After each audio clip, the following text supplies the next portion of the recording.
Mais tu vois, j'ajouterais quelque chose qu'il faut prendre au sérieux, je dirais, dans une certaine mesure, à savoir que quelque part, il faut rester fidèle à l'amour qu'on a vécu. Je m'explique.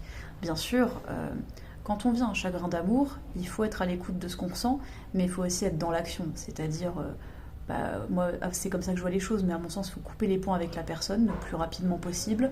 Il faut commencer à construire autre chose et petit à petit, recommencer à sortir, à voir du monde, et puis quand on se sent prêt, renouer une relation avec quelqu'un d'autre, une autre relation amoureuse. Pour autant, cela n'empêche qu'on n'oublie jamais qu'on a aimé d'autres gens avant. Alors ça ne veut pas dire qu'on retourne vers ça, parce que c'est malsain, mais ça ne veut pas dire non plus qu'on oublie. Et ça, c'est un juste milieu à trouver qui n'est pas simple, mais qui, à mon sens, est sain. Et c'est pour ça que je parle du fait de, dans une certaine mesure, rester fidèle à l'amour qu'on a connu, au sens où on construit d'autres choses, mais on n'oublie pas pour autant ce qui s'est passé avant et ce qui a fait notre histoire. Parce que tout simplement, si on a aimé quelqu'un, c'est pas pour rien. Cette phrase est très simple, mais elle m'a beaucoup aidée.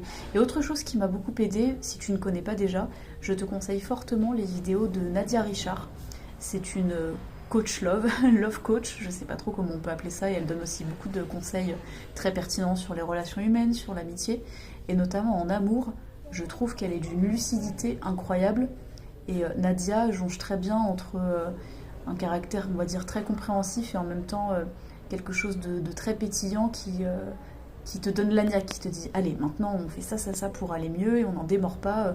C'est vraiment une de mes influenceuses, une de mes créatrices de contenu préférées, notamment pour ce sujet-là. Je te conseille notamment les vidéos qui sont sur sa chaîne Y et qui, moi, m'ont beaucoup aidé dans ma vie personnelle par rapport à ce sujet-là. En tout cas, je te fais plein de bisous et je t'envoie tout mon soutien.